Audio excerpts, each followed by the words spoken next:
Well, good morning. This is the Leafs Convo for Oak Ridge Ford in London, Ontario, oakridgeford.com. I have two amazing programs for you when it comes to F-150, a low interest lease or finance or a larger interest lease or finance with a ton of discount. Either way, it works out to your benefit.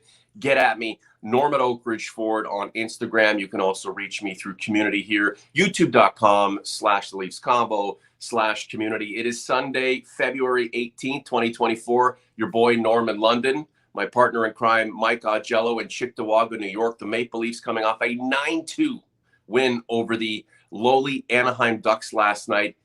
Good all round. The reason being the Leafs stepped on the throats of an inferior opponent. Not only did they beat them emphatically, it was a lot of fun in the process. Austin Matthews, Michael P. Augello, 3 goals last night, a career high, 5 points. It's, again, hard to believe he's never eclipsed more than 5 points in one game. 48 goals this season, 71 points. My friend, Mr. Augello, our favorite player on the Maple Leafs right now, Austin Matthews, is on pace for roughly 76 goals this season if he can keep up the pace. Good morning. How are you? Good morning, Norm. And the funny thing is that he's on that record-breaking pace, a pace that would set a career mark for the Leafs in a single season for goals, and he might not even finish third in the MVP voting because Nathan MacKinnon is having a phenomenal year with Colorado, and as you said before we started recording, Nikita Kucherov is on pace. He's setting like a McDavid type 150 point pace, and if you look at the gap between him and the next highest scorer on Tampa, which I think is Braden Point, it's about as wide a gulf as it is from Matthews to Nylander in terms of goals. So, impressive years all the way around, and not to take anything away from Austin Matthews, the Leafs need him to continue to score goals, especially while, Riley is out and Tavares is out with a minor injury. It's just, it's sad to say that he could score 70 goals and he won't even be in the top 3 or 4 in the MVP voting. Well, we'll see how it all shakes out in the end. This is the Leafs Convo for Oak Ridge Ford in London, Ontario, oakridgeford.com. Norm and Mike like the content. Subscribe to the channel. Last night, the Leafs were playing a team they knew they could beat on paper, 100%. First period, 4 goals, set the tone. The Ducks really had no chance of coming back from that. And if the Leafs had given up that kind of lead to a team like the Ducks, they really should have folded the franchise. They did not. A 9-2 win. Lopsided or not, Mike, give me your impressions of that victory last night, what you liked about it, and what you think they can take going forward into what's going to be a really, really difficult week of play ahead. Well, I mean, you have to give them credit for doing something that they traditionally and regularly during this season and past seasons that they don't do, which is step on the neck and kill them. Yeah. That was a team that, is at the bottom of the NHL standings. It's a bunch of young players. And usually they're like, oh, Mason McTavish is coming back to the Toronto area. He's going to basically do a Katarina Witt, do a triple Salchow or whatever the hell they, you know what I'm saying? It's like I'm so sick and tired of the Toronto area kids coming back and just like lighting the Leafs on fire. And they didn't do that. The Leafs really, Austin Matthews set the tone. He got the goal early. They piled on 4 goals. The goaltender that baffled them in Anaheim, Lucas Dostal, they pulled after a period. So, it was refreshing to see them do that. And I also think that the focus on Radko Gudas helped the Leafs sort of get up for that game because, the bearded menace last year, the picture seen around the world of him yelling at Joseph Wall as they scored the overtime goal. Ryan Reeves wasn't part of that team, or Max Domi wasn't part of that team, but obviously, the other players were on that team and wanted maybe to send a little bit of a message to Gudas. And, he was a marked man, and to the point that Greg Cronin, the Anaheim coach, barely played him in the third period because he was afraid he was going to get into something. And Ryan Reeves looked like he wanted to have a little go with Radko Gudas. Hey, it didn't happen, but if Reeves can be out there as a mitigation tactic, or to flex a little bit of muscle, even in a circumstance like he found himself last night, pretty much on top of this guy when it came to the scoreboard and what was going on the ice with the flow of the play. You take advantage of guys when you can. You also punch up when you need to get a little bit of momentum going. So, good game all round, just from a, getting it done perspective. Austin Matthews has 3 goals, Marner with a couple of assists, Max Domi with a couple of assists. Mr. Nylander continues to do his thing, 3 points. Nick Robertson picked one up late in the game, the 9th goal, 2 points. Bobby McMahon, though, coming off his first career hat trick, follows up with a 2-goal performance. When you go to Hockey DB and you look up Bobby McMahon, there's really not a lot there. And here we are, 2024 in the NHL, and this guy's playing like he belongs. Well, not a lot there at the NHL level, but I mean, the guy scored 21 goals in the American Hockey League. And, he's an undrafted guy. He's a type of player that the Leafs have really been looking for in terms of a bottom 6 guy, which means size. He's not slow. It's not like he gets caught behind the play. And I mean, I've been an advocate of giving him an opportunity the last couple of years, but really there hasn't seemed to be a role. Last year he only played 10 games, he only had an assist, but 30 games, he had 21 goals. There's some talent there. Mm-hmm. So he finally gets an opportunity this year, and he gets the hat trick against St. Louis, and albeit the 3rd goal was a bank shot, reminiscent of Minnesota Fats. Yeah. But, I am all for giving Bobby McMahon more ice time and more opportunity down the stretch, because now he's not a kid. He's 27 years old, and he's paid his dues. He's been in the AHL for parts of 4 seasons. He's played a grand total of 39 NHL games. But there's something there. I think that I'm not saying he's a top 6 forward or anything like that, right, but I think he can be a contributor. I think he can be a contributor on the bottom 6. And these are the type of guys, they're not going to cost you a ton. You sign them for a few years and you let them sort of germinate on that bottom 6, and you've got yourself a player. So his problem has been, being able to stay healthy. But, this is the type of guy, he's not an overly physical guy, but this is the type of guy that the Leafs traded when they dumped Mason Marchment for Dennis Malgin. Probably the worst deal that Kyle Dubas ever made was trading a guy who could be a contributor for a guy who was a complete non-entity. McMahon is a guy you keep on the bottom in the bottom 6 and let him play. Well, you hope Brad Treliving recognizes that, and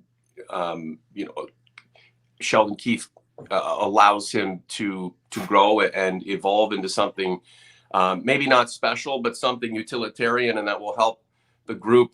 Tyler Bertuzzi with a good game last night. Matthew Nyes with a couple of points. Just a complete effort. Most of the players on the ice picking up points. In a lopsided game, we can criticize it for being meaningless due to the fact that, they had won the game in the first period. Mm-hmm. But what the hell else do you want them to do for periods 2 and 3? And this is a good thing, Mike, based on what happened with Morgan Riley, some of the comments after, the vitriol that came at the Maple Leafs for their claim that on our claim that the league is biased against the Maple Leafs, and then obviously the conversation ramps up over the Leafs overvaluing their importance. And then the idea that from that game after Ottawa, how they responded in the next game, this kind of group them against the world sort of thing.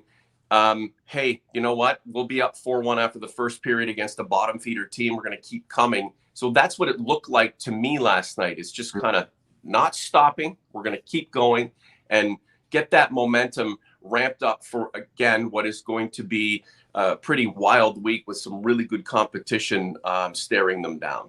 All right. There's no doubt that the league is biased. That's my opinion. And if you don't like it, you can stick it. I mean, people in the comments apparently were saying things, we're homers, all of us. I mean, if anybody who knows me and the fact that I've covered this team and comment on this team for 15 years knows that I'm not a homer. Do I want to see the Leafs win? Of course, because it's a good story and it allows. But honestly, the NHLPA, the Leafs and Riley went to New York on Friday to appeal. And normally, 99 times out of 100, an appeal doesn't mean squat because Bettman is not going to undercut his Department of Player Safety. You're already at game 3 of the 5-game suspension. It's pointless, but they want to highlight the fact that call was patently absurd. That the 5-game suspension for that was totally ridiculous. But okay, there's nothing. I think they're just setting. It's sort of like the goalie review, the goal review on the goal at the end of near the end of the game that the Leafs called. It's like the game's not in jeopardy, but they ran into Martin Jones, so you get the goal reversed, and they did. Had to. Can I just throw something? Yeah. Melissa and I were watching that, and she's like, "Big deal, just let it go." But it's the principle. You have to do it. If it was a 1-1 game. At that and at that point of the contest, you would contest that, and you would want to have that goal overturned. Exactly. It's really the principle of it. Sure, hey, if we could just throw the Ducks a couple of goals to make it look like they were there, sure, no problem. But you got to do it. You have to have that looked at and overturned if you believe that the goal was illegal, and that's just the way she goes sometimes. Yeah, you give them you could give Anaheim life, not that they would come back and win the game, but they'd come back and make the game a little more, a little more difficult. Right. But the other points that you made, Matthew Nyes, it's been a slow grow for him. Right. He's moved between second, third, first line. I do think that there's a bit of chemistry there with Matthews. It was a nice pass on the opening goal. And, you have to say, a goal early, which it was a pass from behind the net through the legs of somebody. And, that got them on the board very quickly and sort of didn't allow Anaheim to have any confidence. Right. And that's important. So, he's got 22 points. You maybe expected a little more out of him based on the way he played at the end of the year and in the playoffs. But it's a slow grow. And honestly, I think defensively, he's played well, which, for a rookie is an important thing. Sure it is. And the offense is coming. Now, I think the most important goal was Bertuzzi. The guy has just been snake bit. The game against St. Louis especially, he had like 5 or 6 ridiculous chances that were just either hitting the post or going wide or hit the skate of the goaltender. It just, he needed a goal where it just goes off his leg. Is bad puck luck a thing for Tyler Bertuzzi? I do think it is. I do also think that he's not lived up to the expectations that the Leafs had for him. But if the bounces go the other way, then statistically we would say he's doing what he was brought in to do. Right. He should be. He should probably be at the end of the season, based on expectations and what they paid him, a 25-goal scorer. And right now he's got 7 goals. So he's going to probably end up with around 12 or 13. Is there enough rubber to go around, though, Mike? The top scorer on the team has 48 goals. Nylander scores goals. Marner's got 22. Tavares has 15. Yarncroc has 10. Is there enough puck to go around for a guy like Bertuzzi to score 20 plus? Yeah, when he's playing on those lines, when he's playing with Nylander or Marner or Tavares or Matthew, it's just he just really has not been able to find. And you could say, he goes to the area in the front of the net, and if the rebound is there, he should bury it. And the rebound has been there, and he has it now. So the point that Alex just made in the chat, could be the case. Could be, that he shows up in the playoffs. He did show up for Boston in the playoffs last year, but he also showed up down the stretch for Boston. He was fantastic with the Bruins. So, you can't say that he wasn't a disappointment. And he had 16 points in 21 games with Boston and then had 10 points in the playoffs. If they get what they got out of him in the playoffs that he gave to the Bruins, everybody will be happy, but you can't say that people aren't disappointed in the production that he's put through. Like the content, subscribe to the channel, guys. We really do appreciate your participation in this project. The Sunday Spectacular back in full swing. And we'll continue on every Sunday with shows throughout the weeks to come. It's going to be a lot of fun. The trade deadline inside of a month, and then it's the push towards the playoffs. Where do the Leafs finish? Are they in the top three, or are they the top wild card team? Do they falter and have to scrape and claw just to, stay in the postseason picture?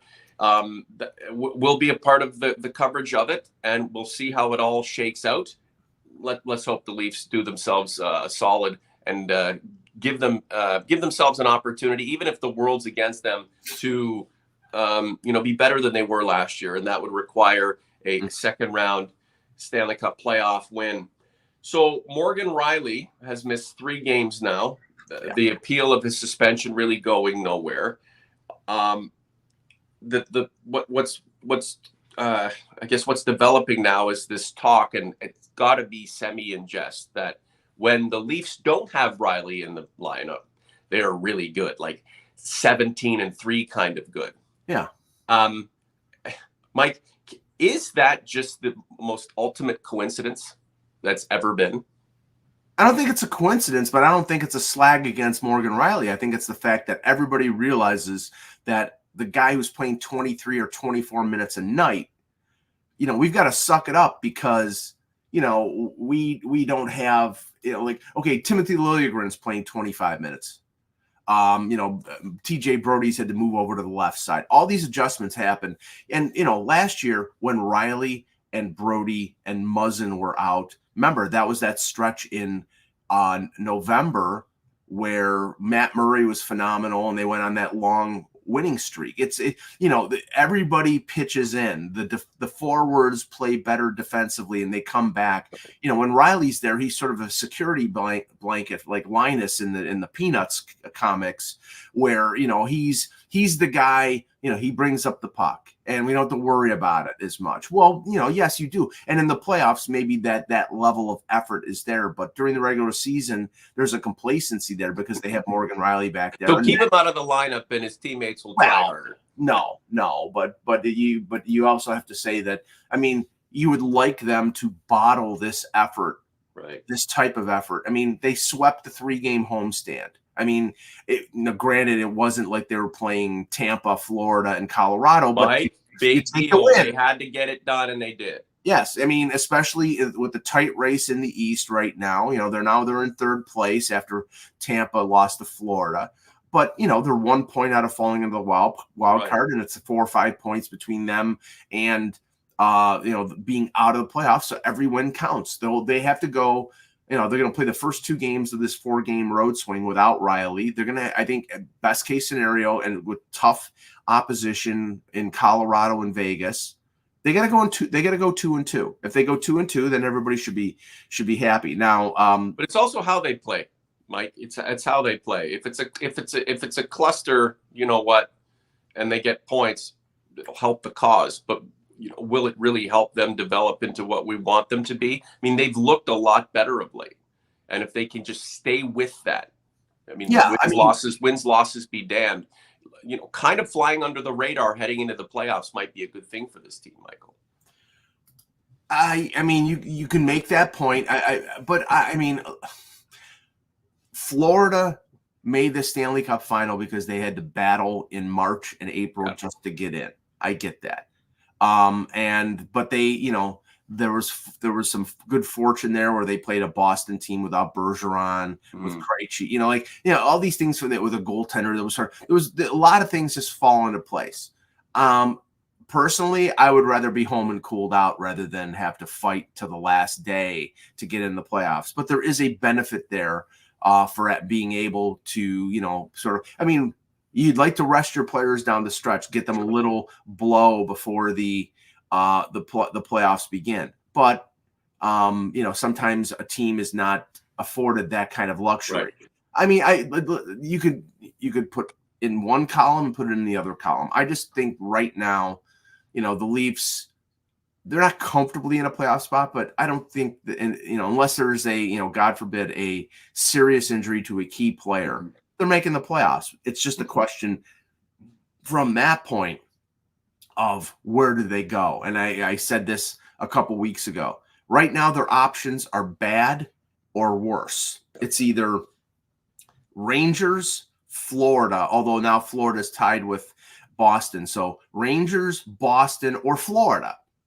So it's like none of those series are the Leafs a favored team. Mike, just to go back a little less than a year, did you want the Leafs to play Tampa in the first round? Was that the matchup you were hoping for? Well, it doesn't matter what I or Leaf fans were hoping for. From January, that was the matchup. I mean, Boston ran away with first place in the division. So fair enough. But again, there's the ideal matchup, and then whatever you get. I'm just trying to remind OGs and converts of what you had wanted to see then, and if you were obviously ultimately pleased with how the Leafs overcame Tampa. I mean, they were due to beat Tampa. Just real quick, going back to Morgan Rielly here. Veets, an OG, when you give so much ice time to guys like Rielly, then the rest of the D don't get as engaged. Mike, comment on that, and then we have some inquiries about William Laugesson's status. Yeah. Well, I mean, I see the point there, but really, Sheldon Keefe has no options. It's like, I mean, okay, do you really want to play Simone Benoit 25 minutes? No. I mean, and I'm not ripping Simone Benoit, but I'm saying, up until last year when he played 70 plus games, he's a journeyman guy. I mean, he was not really considered. Now he's taken advantage of his opportunities, and that's good. I mean, I think the one place where the ice time has benefited more than anyone has been Liljegren. Liljegren with more ice time, and I've said this for a couple years. He's a top 4 defenseman. Just give him the opportunity. But then he'll make an error or he'll get injured, and then he ends up on the bottom pairing again. Well, he's pointed the power play. He's played 20-plus minutes while Rielly's been out. He's looked pretty damn good. He set up Nylander for the overtime winner against Philadelphia. I'm for playing him in the top 4. But, based on what Brad Treliving may do before the deadline, he may end up on the bottom pairing again if they go out and trade for a defenseman. We'll talk about some rumors in a minute. But, I see the point that was being made, but no, they're playing Rielly because he's the best player, and they need to play their best players. Well, again, when somebody's down, we like to kick them, and we want to elevate players who probably don't really deserve that type of elevation when weighted out against, guys who've been there through and through. But that's where we are today. It's going to take the complete team to make the strides necessary for this group to feel like it's progressing beyond where it's capped out the last several years. So again, it all remains to be seen. In the now, OGs and converts, this is good. We're enjoying this, and it's a lot better than it could have been. So let's head into the week ahead with a full tank of gas and a lot of goodwill and a lot of excitement for the possibilities. Again, Mike, the end results are going to affect the team either positively or negatively in the standings, but it's just how they do things, to me, at this juncture that make the biggest difference. If we can see that full 200-foot game, more defensive responsibility, know that whoever the hell you throw between the pipes is going to give you competency and a chance to win. That's what I'm hoping to see at this stage. Just going through our talking points. Well, before you do, because I want to answer what you brought up, Laugesson's injury, an update on that. Sheldon Keefe said that after the game that he is going to miss some time, so that it's not a day-to-day thing. It sounds like a week-to-week thing. I saw the video of when he got hurt, and I don't exactly know what exactly happened. They say it's an upper body injury. The issue here, right now in the immediate situation is with Rielly suspended. And unfortunately, Mark Giordano is on bereavement leave because his dad passed away on Thursday. That means that Maxime Lajoie is going to be playing. And last night, because Lagesson got hurt, Mitch Marner was playing defense in the third period. And really, the reason that they called up Lajoie is because a number of the young defensemen down with the Marlies, they don't want to bring them up. They don't think they're ready, like Topi Niemelä or William Villeneuve. They really have no options. They so and they're not going to rush Giordano back. He's, obviously his dad passed away. I mean, you can say, well, be a professional, but if my dad passed away, I'm out of commission. Who says? No, nobody's saying that. I'm just saying, right. they can't expect him to come back even though they're shorthanded. So they're going to have to sort of like call up somebody or maybe make a trade for somebody. But right now, they're playing shorthanded on D until Riley gets back. And this just accentuates their dilemma in terms of their blue line going into the playoffs. They're not deep. You get an injury or two and you're in trouble. And this is not a defense that can win a Stanley Cup. I don't know if it's a defense that can get you through a round. And they were hurt by the loss of John Klingberg. They've Connor Timmins is out with mono. Giordano's out with the death of his father, and now. Hey, but Simon Benoit is laying people out, man. So I know, and you know what? I mean, they have to thank their lucky stars that they signed Simon Benoit, because I mean he has been everything that Justin Hall ain't. I mean he's been a key contributor. Yeah. I mean, the only thing that Simon Benoit isn't is right-handed. If he was right-handed compared to Hall, that was the reason Hall was around for so many years, is he was a right-hand shot blue liner. But Simon Benoit has earned himself probably a 2 or 3 year contract with the league. He hits, and he's got that tough presence to him. This is why the OGs and converts identify guys like this. We want finesse, we want skill, but when there is a player who plays with a bit of a different pulse and is a little tougher and has a greater presence on the ice, even if it's in smaller spurts, and is kind of secondary to what the big shots are usually doing night in and night out, we can tell, right? We can tell. So again, Simon Benoit's one guy. You need a complete mosaic back there, and that's again one issue that the Leafs, I don't know if they can address, but hope that through recovery and people coming back from suspension and from bereavement and from mono and things like that, they'll have a group that will do its best to at worst punch above its weight and see what happens. So Mike, inside the trade deadline, we're about 3 weeks, 3.5 weeks. Just under 3 weeks. Okay. 8th of March. Yeah. What people love rumors. People love to speculate. People love to hope and dream. Do you have anything for us when it comes to potential deals the Leafs could make at or before the NHL trade deadline? Well, I mean, this is the thing. And I mean, obviously, a rumor is a rumor because it's not proven yet. But you rely on the people who have the connections, like insiders like Elliot Friedman or Pierre LeBrun.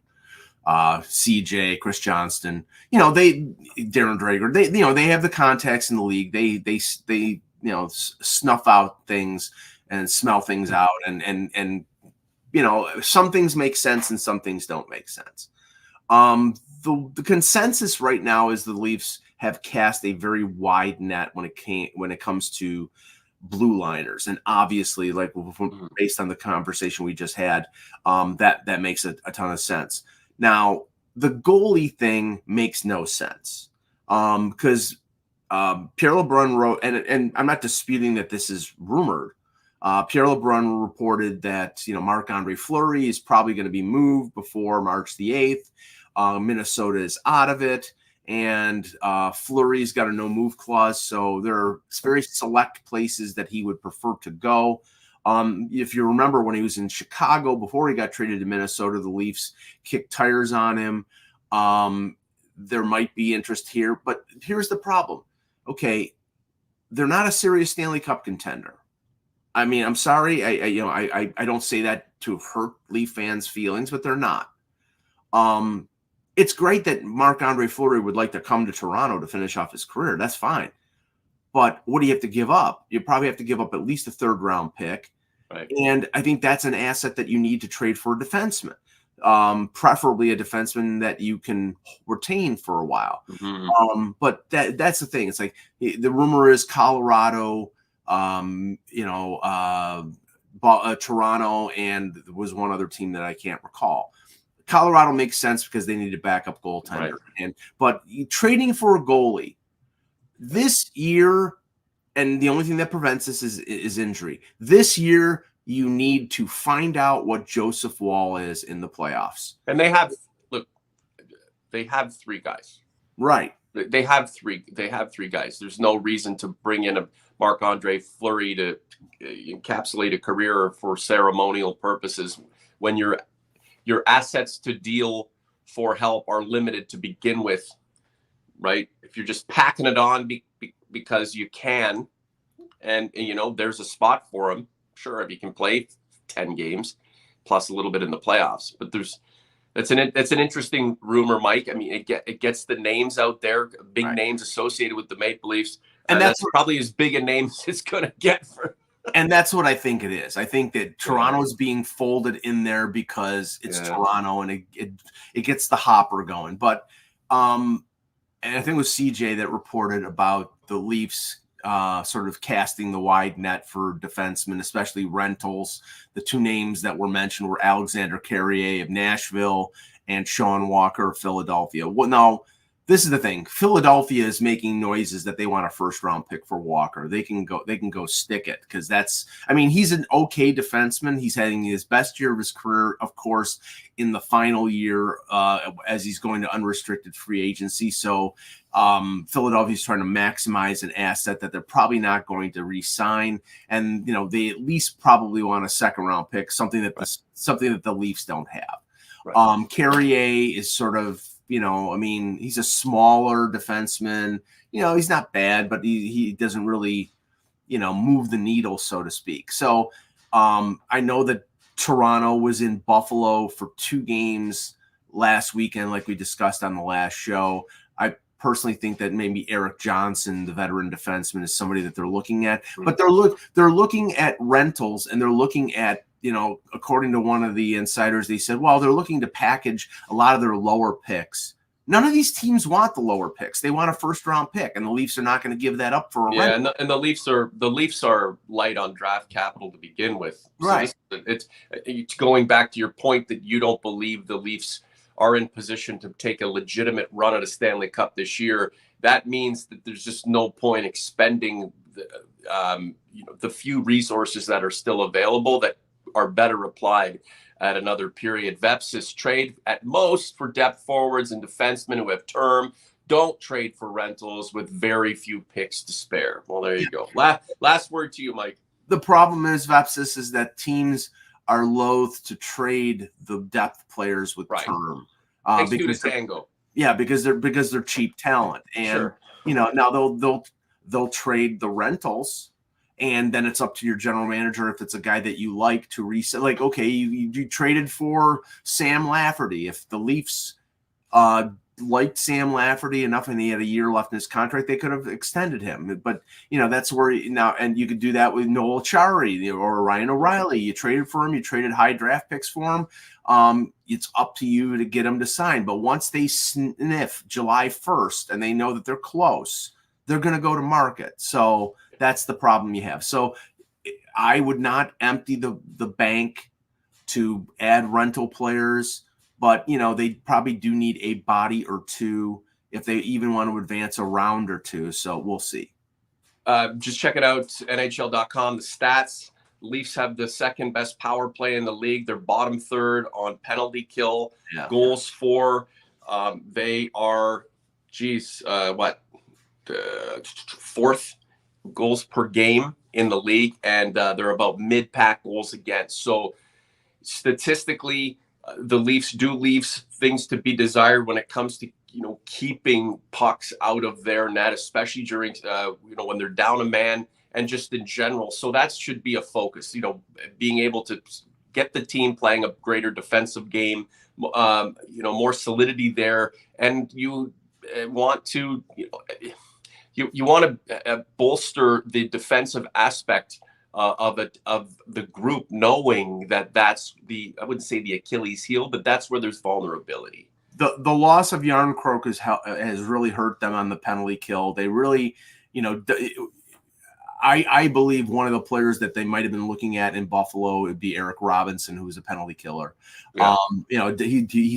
He's a quality enough player to play fourth line. The thing is, it's like when Yarncroke is out, then they're playing Nylander and Matthews on the PK. And that's, you don't want those guys blocking shots. So if you can go out and get yourself a fourth line winger who can penalty kill and not have Ryan Reeves in the lineup all the time, if you sprinkle them in and out, that's fine. But I think for the playoffs, Ryan Reeves is a guy who plays 7 minutes at most. Maybe he keeps some of the flies off if you're playing Florida, if you're playing Boston. Sure. But really, he doesn't have a role in most of those games in a playoff setting. So you need penalty killers, especially with their PK being that bad. Well, I like when there are players who are interchangeable depending on that circumstance within the given game, right? Or what you expect to come, and you have the arsenal to react to what you believe is you're going to be facing that night. So let's see: St. Louis, Arizona, Las Vegas, Colorado. Quite the week to come. Mike, Austin Matthews, 48 goals right now. He's ahead of his the second highest scoring player in the league by like 9 goals. Today, February 18, 2024, Mike, you're making a prediction. Does Austin Matthews hit 70 goals this season? Yes, I think he does. Wow. The way he's going, consecutive games with hat tricks. Now I think they said he had 6. That's pretty damn good. So, and that's unprecedented in the history of the Leafs. I think he's got a really good chance. And the way he's scoring, he's just, it's like he gets the puck, you think it's going in the net. So, yeah, I think he's going to get it. The last 70-goal scorer in the NHL was, Mike? The last 70-goal scorer. Is it Alex McGillney?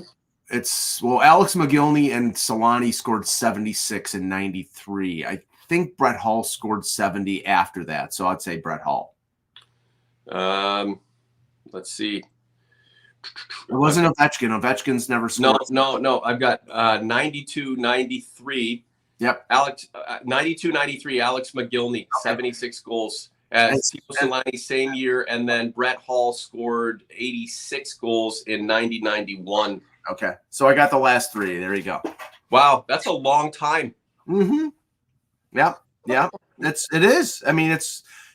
Especially this is a league that, you're talking the Wild West, the 90s, the late 80s and 90s. That's crazy. The league is not like that anymore. So if he scores 70, he should be in the mix for the MVP. But if you look at it, the Leafs will make the playoffs, but they won't be like top of the division or top of the conference. So that is a factor. Mm. Hey, the Rocket Richard Trophy is nice, but an MVP would be even nicer. What's Austin Matthews is doing is unprecedented, and it's historical, and he's the best goal scorer in the game today, in my opinion, and I'm sure a lot of people share that. When things start to wind down for him, or when he hits his absolute peak and he can see the other side, what the hell will his team have accomplished? Right. And, is it one of those things where it's just going to take a little more time and the group will get there, led by Matthews or bolstered by Matthews? Or will, Matthews have the same kind of trajectory as someone like Alex Ovechkin, who lit the lamp for so many years and did so many things individually, can never get the Caps over the hump, and then all of a sudden, right? My hope is that at the end of it all, to either complement or supersede all of the individual accolades, however he wants to look at it or how fans want to look at it, he has a championship or 2 with the Maple Leafs to go along with everything else he's done for himself. Mr. A, what's going on at hockeybuzz.com? Well, we'll be covering this road trip and following all the rumors leading up to March the 8th. So that's what I'll be doing. OG's converts, like the content, subscribe to the channel. Check out Convo Reels on YouTube. I've got a whole bunch on there right now, many more to cut. You can like them, dislike them, comment on them, let us know. Remember, we're not always going to agree, but at the end of the day, I do believe we all are pulling for the same thing to happen, and that's the Maple Leafs to be successful. If we can, we'll drop a midweek show. If not, we'll see you in 7 days' time. For Mike Augello, I'm Norm James. Thanks for watching the Leafs Convo. For Oak Ridge Ford, we are out.